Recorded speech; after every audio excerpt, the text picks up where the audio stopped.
This video explains how to connect your Samsara account to VOYOLink. Start by creating an account at VOYOLink.com. Click on My Account. Select Create Account. Fill in your account information. Click Create Account. Your VOYOLink account is now set up. Next, you will create an API token within Samsara to connect with your VOYOLink account. Log into your Samsara account. From the Samsara landing page, click on the cog wheel in the lower left-hand corner. From the Settings sidebar, scroll down and click on Apps. Search for VOYOLink. Click on the VOYOLink icon. Click Enable.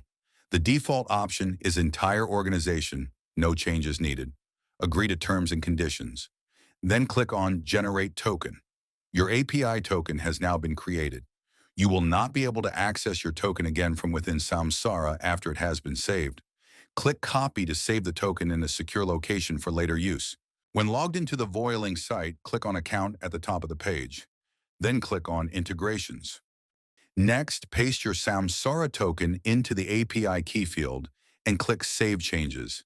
Your integration of Samsara to VOYOLink is now complete. Once logged into VOYOLink, you can access fleet tutorial videos by clicking on the VOYOLink icon. Then scroll down to the bottom of the vehicle owner landing page. To learn how to connect your vehicle to a service center, please see tutorial video Samsara with VOYOLink. If you have any questions, please contact us at support@voyolink.com.